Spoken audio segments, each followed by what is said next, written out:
Hello student, क्या हाल चाल सबके। आज के इस लेक्चर में हम लोग लूप के बारे में सीखेंगे कि सी लैंग्वेज में लूप क्या है, इसका क्या यूज है और ये किसी भी लूप को कैसे बनाया जाता है।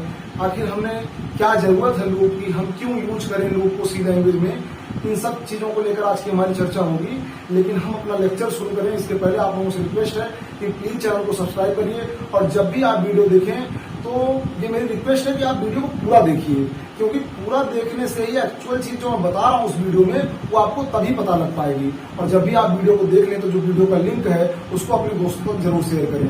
अब चलते हैं अपने टॉपिक पर। हमारा टॉपिक है लूप। तो लूप क्या है पहले इसको जानते हैं। Loop are used when we want to execute a part of program or a block of statement for several times।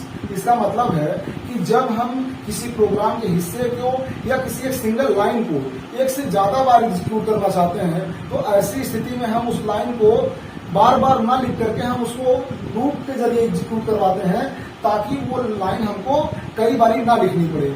जैसे मान लीजिए मुझे अपना नाम 10 बार प्रिंट करना है तो मैं अपने नाम को 10 बार प्रिंट कर सकता हूं अगर मैं प्रिंटफ फंक्शन का यूज करूं तो भी।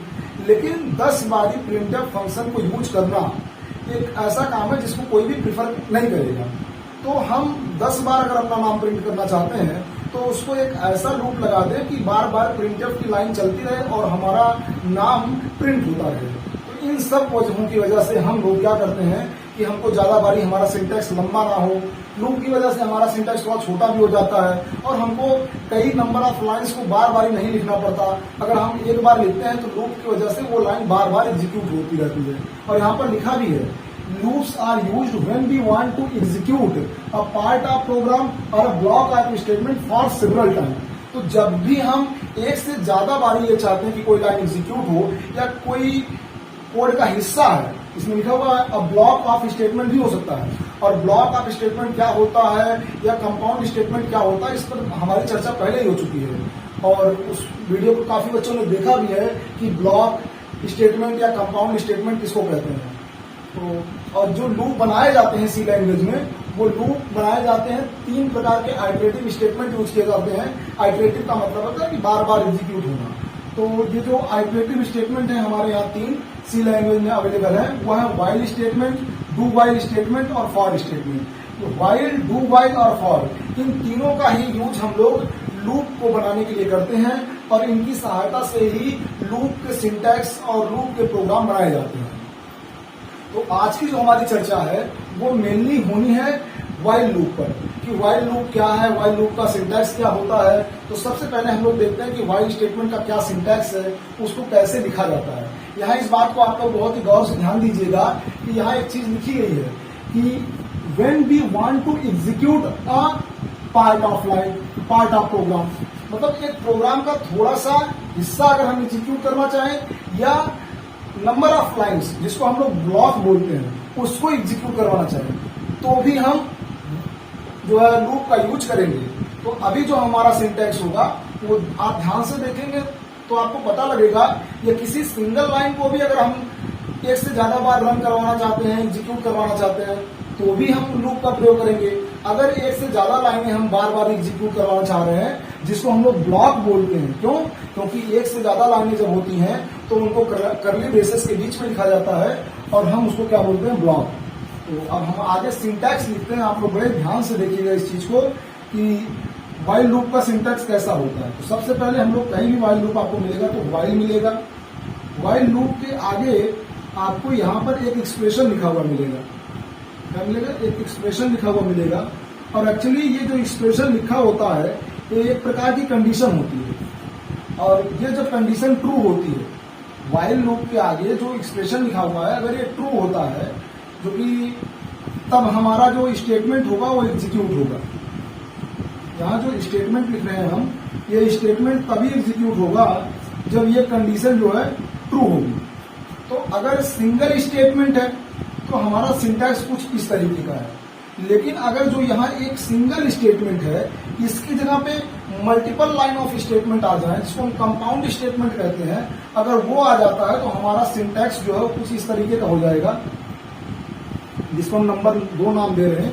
पहला जो सिंटैक्स वो किस तरीके का पॉसिबल है कि आप व्हाइल है, व्हाइल के आगे एक्सप्रेशन है और एक स्टेटमेंट है। एक्सप्रेशन जब तक ट्रू होगा तब तक ये स्टेटमेंट एग्जीक्यूट होता रहेगा। लेकिन इस स्टेटमेंट की जगह पर एक कंपाउंड स्टेटमेंट हो सकता है, या आप कह सकते हैं कि ब्लॉक ऑफ स्टेटमेंट हो सकता है। कंपाउंड स्टेटमेंट को ही हम लोग ब्लॉक ऑफ स्टेटमेंट बोलते हैं। तो हमारा जो दूसरा सिंटैक्स है वो कुछ किस तरीके का पॉसिबल है, आप लोग ध्यान से देखिए। दूसरा हमारा जो सिंटैक्स होगा उसमें होगा आपका व्हाइल। यहाँ पर व्हाइल के बाद सेम एज इट इज जैसे इसमें था वैसे ही यहाँ पर एक एक्सप्रेशन होगा। एक्सप्रेशन के बाद यहाँ पर हमारा सिंगल स्टेटमेंट था। तो एक से ज्यादा स्टेटमेंट जब हो जाते हैं तो उसको हम ब्लॉक ऑफ स्टेटमेंट बोलते हैं या कंपाउंड स्टेटमेंट बोलते हैं। उसको हम किस में रखते हैं, कर्ली ब्रेसेस के बीच में। जैसे मान लीजिए स्टेटमेंट 1 है,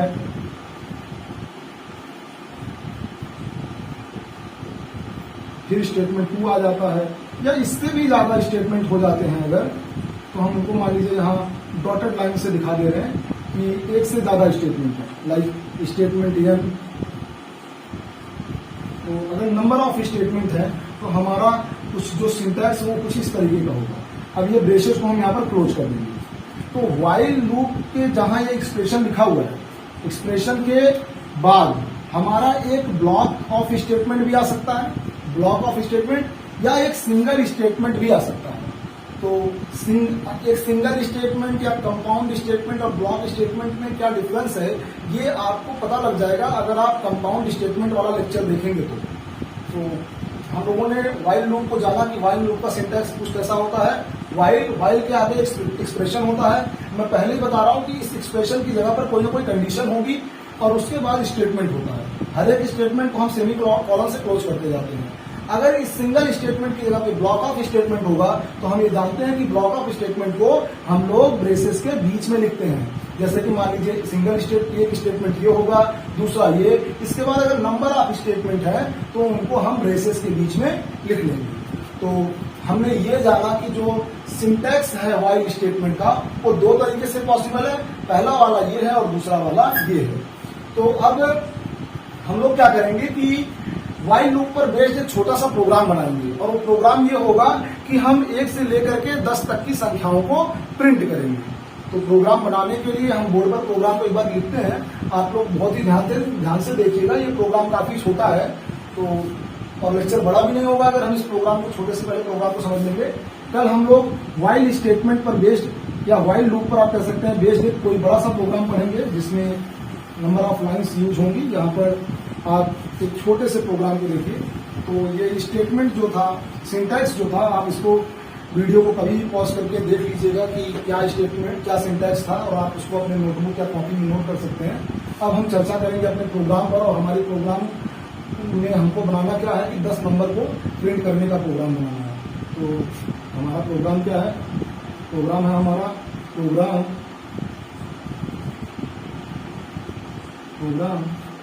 टू प्रिंट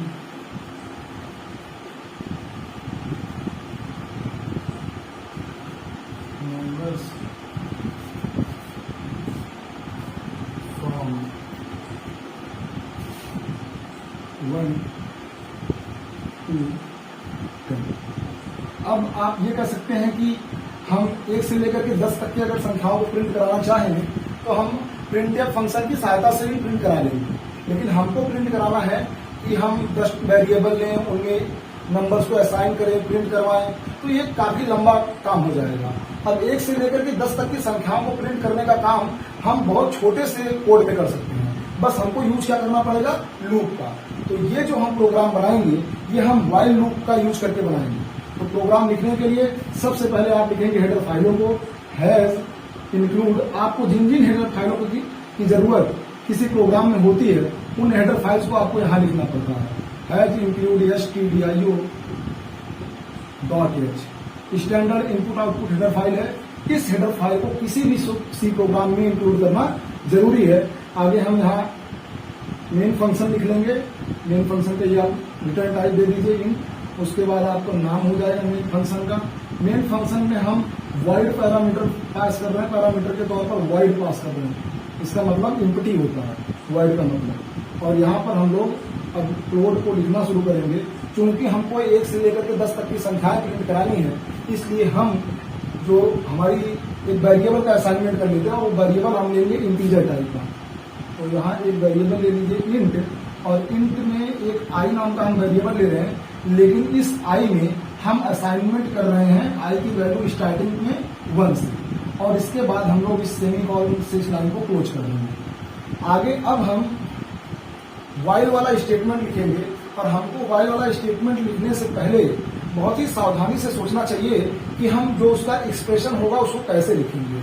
तो हमारा जो भी वाइल लूप है, हम वाइल लूप की शुरुआत करते हैं। यहाँ पर आप लिखेंगे वाइल। अब मैंने बताया था आपसे कि वाइल के बाद जो एक्सप्रेशन होता है, यहाँ पर अभी मैंने लिखा था वाइल के बाद जो एक्सप्रेशन होता है वो कोई ना कोई कंडीशन होती है। तो कंडीशन हमारा किस तरीके का होगा, आई लेस देन और इक्वल टू 10। जब तक 10 होगा तब तक हमारा लूप चलेगा। अब उसके बाद हम लोग यहाँ पर ब्रेसेस का यूज करेंगे, और हम सबसे पहले आई को प्रिंट करने का स्टेटमेंट लिखेंगे। क्योंकि आई इंटीजर टाइप का है, यहाँ पर आप देख सकते हैं, और आई में वैल्यू 1 असाइन करी गई है, तो इंटीजर टाइप का होने के नाते हम इसमें फॉर्मेट स्पेसिफायर जो यूज करेंगे वो होगा हमारा %d प्रिंट एफ। उसके बाद हम लोग %d लिख लेंगे इस तरीके से। %d लिखने के बाद आप यहाँ पर /t यूज कर सकते हैं, या /n का भी यूज कर सकते हैं। अभी /d और /n क्या है, इस पर हमारी चर्चा होगी, तो मैं यहाँ अभी इस समय /t ही यूज कर ले रहा हूँ। और आगे कॉमा लगा करके वेरिएबल का हम लोग नाम लिख देते हैं, और वेरिएबल का नाम है आई।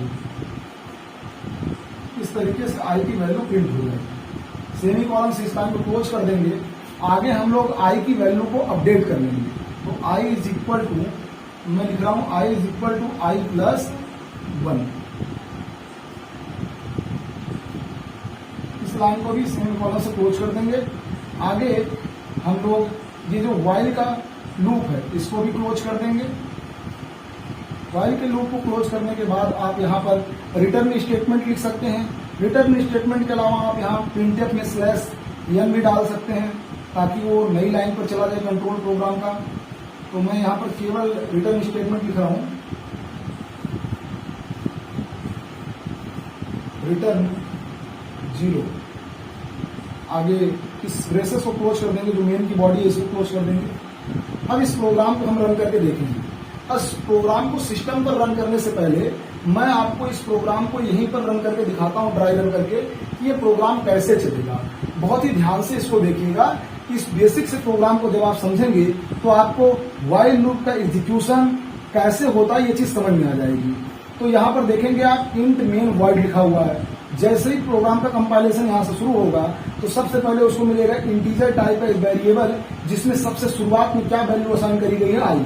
जैसे ही आप इंट आई लिखते हैं तो जो भी मेमोरी का ब्लॉक मेमोरी होती है, उस मेमोरी में एक जगह का नाम क्या हो जाता है, आई।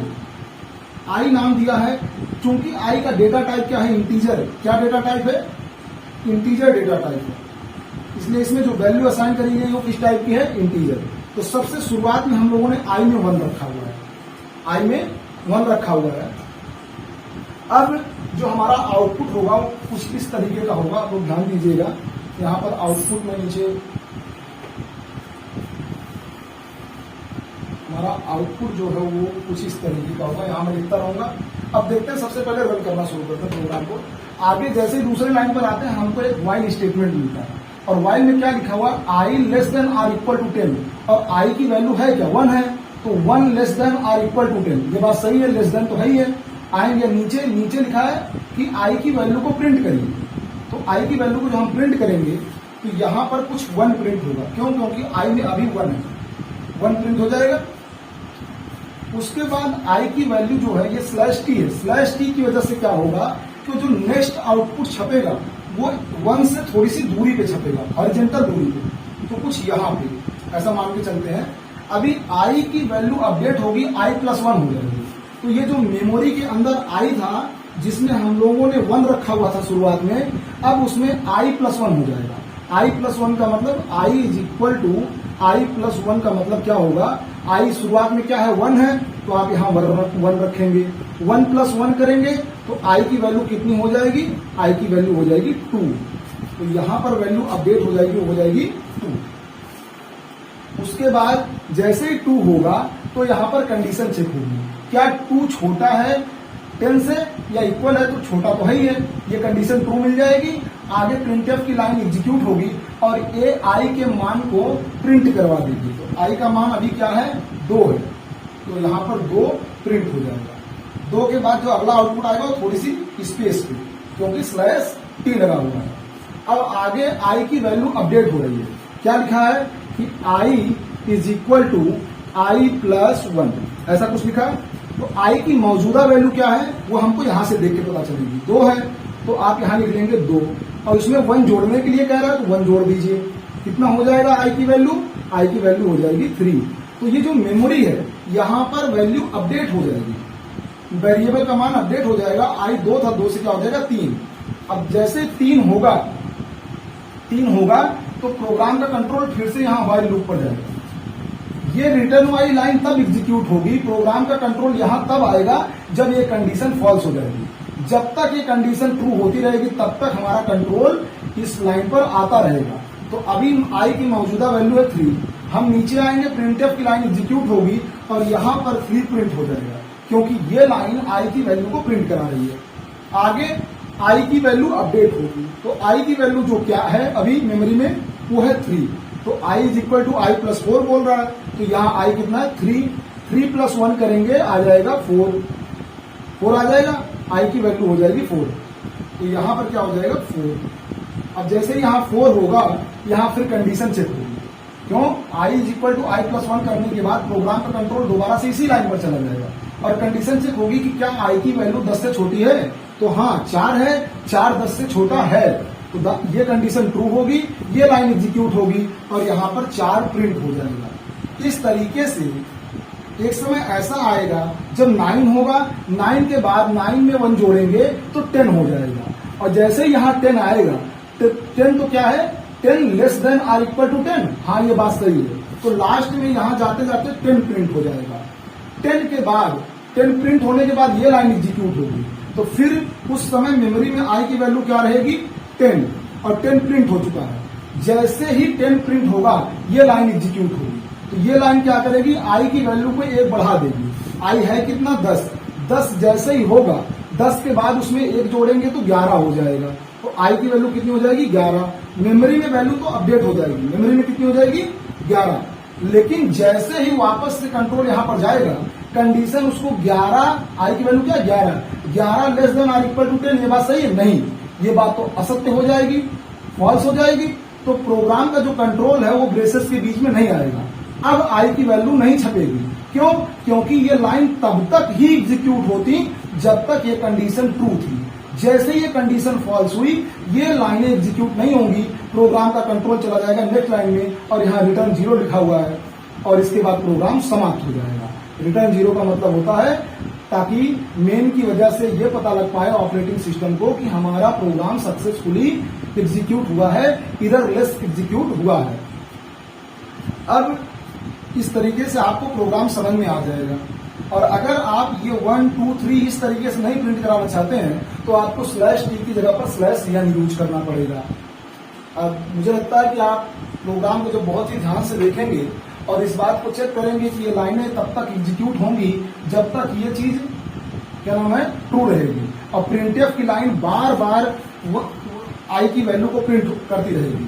तो इस तरीके से 1 से लेकर के 10 तक की संख्याएं प्रिंट हो जाएंगी और जैसे ही आई की वैल्यू 11 होगी तो यहाँ कंडीशन फॉल्स हो जाएगी, आई की वैल्यू तब प्रिंट होना बंद हो जाएगी, क्योंकि इस कंडीशन के फॉल्स होते ही व्हाइल का जो स्टेटमेंट होता है, ये कोड होता है, ये रन नहीं होता।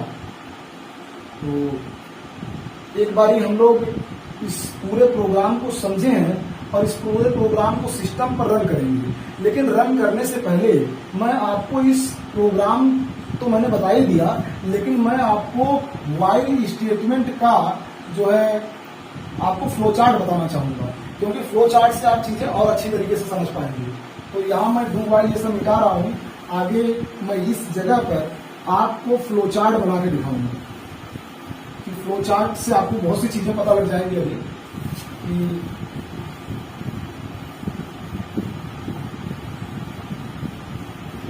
इस जगह पे हम लोग फ्लो चार्ट बना लेंगे। और फ्लो चार्ट बनाने के लिए हम लोग यही फ्लो चार्ट लिखेंगे। फ्लो चार्ट बनाने के लिए हम चलते हैं यहाँ पे आगे। इसमें हम लोगों को क्या मिल रहा है, जैसे ही हम आते हैं हमारे ऊपर तो हमको क्या मिलता है तुरंत, हमको मिलता है तुरंत कोई ना कोई एक्सप्रेशन। क्या मिलता है, एक्सप्रेशन। अगर एक्सप्रेशन की वैल्यू क्या होती है, ट्रू होती है।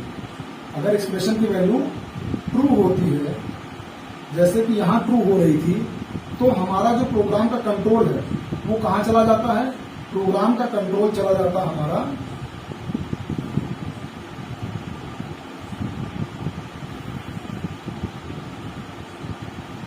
लूप ऑफ द बॉडी, मतलब लूप की बॉडी के अंदर। It means body of the loop, body of loop. और ये जो ब्रेसेस के बीच में लिखा गया था यही लूप की बॉडी है, व्हाइल लूप की। तो ट्रू होने पर ये यहां पर जाएगा, मतलब बॉडी ऑफ लूप में जो कुछ लिखा होगा उसको एग्जीक्यूट करेगा। उसके बाद ये दोबारा से जाएगा यहां पे, फिर कंडीशन चेक करेगा, फिर ट्रू मिलेगा तो यहां आएगा।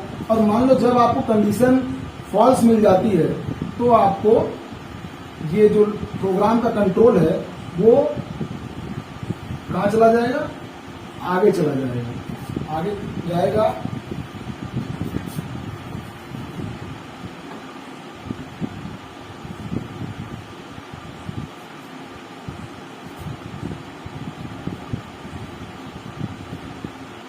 नेक्स्ट लाइन पे चला जाएगा। Next line after loop of body, after body of loop.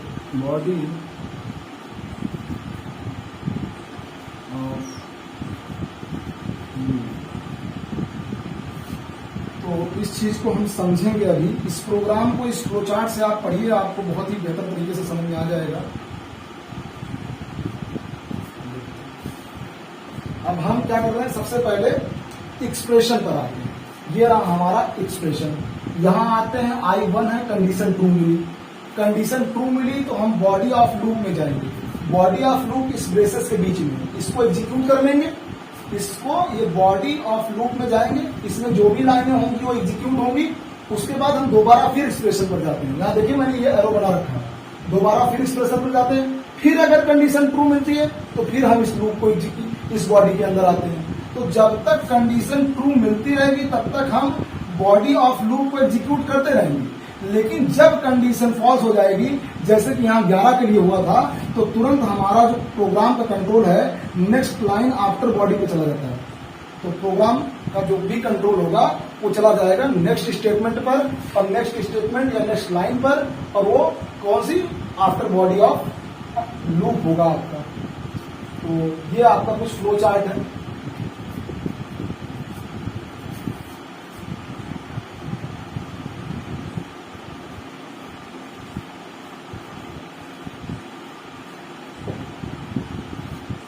तो आप इस फ्लो चार्ट को बना सकते हैं। फ्लो चार्ट सही है, जब तक भी एक्सप्रेशन ट्रू रहेगा तब तक ये बॉडी ऑफ लूप एग्जीक्यूट होती रहेगी। जैसे ही एक्सप्रेशन फॉल्स मिलेगा, यहाँ पर आप फॉल्स लिख सकते हैं।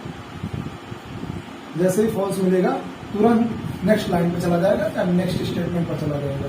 तो ये प्रोग्राम एक बार हम सिस्टम पर लिख करके रन करके देख लेंगे, तो बहुत ही कम समय लगेगा। आज का लेक्चर जो है वैसे भी लंबा हो गया होगा, लेकिन मेरा मानना है कि आप इस लेक्चर को जब पूरा देख लेंगे तो आप व्हाइल स्टेटमेंट के बारे में पूरा जान जाएंगे।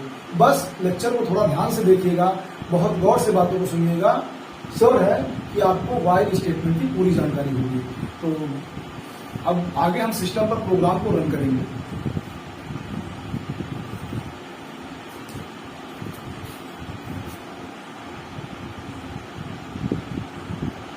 आ चुके हैं सिस्टम पर। अब हम प्रोग्राम को लिखना शुरू करेंगे। यहाँ पर हमने प्रोग्राम को व्हाइल फर्स्ट नाम से सेव किया हुआ है। प्रोग्राम को लिखने के लिए हम सबसे पहले इंक्लूड फाइल लिखने के बाद जो हेडर फाइल है उनको इंक्लूड करने के बाद मेन फंक्शन लिखेंगे। मेन फंक्शन को कुछ इस तरीके से आप लिख लेंगे, इंट मेन, मेन के आगे वॉइड लिख लेंगे। यहाँ पर आप वॉइड लिख सकते हैं, वॉइड। आगे इस लाइन के बाद आप मेन की बॉडी लिखेंगे, मेन की बॉडी लिखने के लिए आप यहाँ पर एक इंटीजर टाइप का वेरिएबल ले लीजिए, आई ले लीजिए। आई को हम लोग 1 से असाइन कर देंगे, आई इज इक्वल टू 1, कॉमा लगा देंगे, कॉमा सेमी कॉलन लगा देंगे। उसके बाद नेक्स्ट लाइन पे हम लोग वाइल का स्टेटमेंट लिखेंगे। वाइल जो भी वाइल लूप है उसके एक्सप्रेशन के साथ, वाइल लूप का एक्सप्रेशन है यहाँ पर हमारा आई जो है वो लेस देन होना चाहिए या इक्वल होना चाहिए 10 के। तो ये कंडीशन है वाइल लूप की। आगे वाइल लूप की बॉडी लिखेंगे कर्ली ब्रेसेस लगा करके। इसमें हम लोग आई की वैल्यू को सबसे पहले प्रिंट करना शुरू करेंगे। प्रिंट करने के लिए आप डबल कोट्स के अंदर %d फॉर्मेट स्पेसिफायर का यूज करेंगे, \n का यूज करेंगे ताकि हम लोगों को जो है हॉरिजेंटल स्पेस मिलता रहे। और आगे इस लाइन को सेमी कॉलन से क्लोज करेंगे। उसके पहले हम लोग वेरिएबल का नाम कॉमा लगा करके लिख लेंगे ब्रेसेस के अंदर। यहाँ पर आगे इस लाइन में आई की वैल्यू को अपडेट कर लेंगे, i is equal to i plus 1 कर लेंगे हम लोग, i is equal to i plus 1। इस लाइन को भी सेमी कॉलन से क्लोज कर देंगे। नीचे वाली लाइन में हम लोग इस वाइल लूप की बॉडी के बाहर यहाँ पर रिटर्न स्टेटमेंट लिख सकते हैं, रिटर्न 0। आगे इस लाइन को सेमी कॉलन से क्लोज कर दीजिए। अब हम प्रोग्राम को रन करके देखेंगे, अगर प्रोग्राम में कोई एरर होगी तो हमें एरर पता लग जाएगी। कंपाइल करते के देखते हैं, प्रोग्राम में कोई एरर नहीं है, इस वजह से यहाँ पर एरर और वार्निंग 0 लिख करके आ रहा है, आप देख सकते हैं यहाँ पर एरर और वार्निंग 0 है। इसका मतलब हमारा प्रोग्राम जो उसका कंपाइलेशन रिजल्ट एरर और वार्निंग 0 होने की वजह से वो सक्सेसफुली कंपाइल हुआ है। आगे हम देखेंगे इस प्रोग्राम को रन करके कि हमारा 1 से लेकर के 10 तक की संख्याएं प्रिंट होती हैं या नहीं। तो आप प्रोग्राम को रन करेंगे। रन करने के बाद आप यहाँ देख रहे हैं आउटपुट के तौर पर हमको 1 से लेकर के 10 तक की संख्या मिल जा रही है। इसका मतलब है हम लोगों ने जो प्रोग्राम बनाया है वो पूरी तरीके से सही है। हमारे आउटपुट में 1 से लेकर के 10 तक की संख्याएं प्रिंट हुई हैं। अब वीडियो देखने के लिए आप लोगों का बहुत बहुत धन्यवाद। आप लोग वीडियो को पूरा देखिएगा तो आपको बेहतर तरीके से सारी चीजें समझ में आ जाएंगी। और जब वीडियो को आप देख लें तो जो वीडियो का लिंक है उसको अपने दोस्तों तक जरूर शेयर करिए और उनसे भी कहिए कि वो भी प्लीज चैनल को सब्सक्राइब करिए और करें। और आपके जो भी मित्र हैं या आप जिनको भी जानते हैं उनसे आप प्लीज चैनल को बोलिए कि वो लोग सब्सक्राइब करें और आप वीडियो को ध्यान से देखिए। इस चैनल पर आगे सी प्रोग्रामिंग से रिलेटेड और कंप्यूटर साइंस से रिलेटेड बहुत सारी वीडियोस आती रहेंगी। वीडियो देखने के लिए आपका बहुत बहुत धन्यवाद।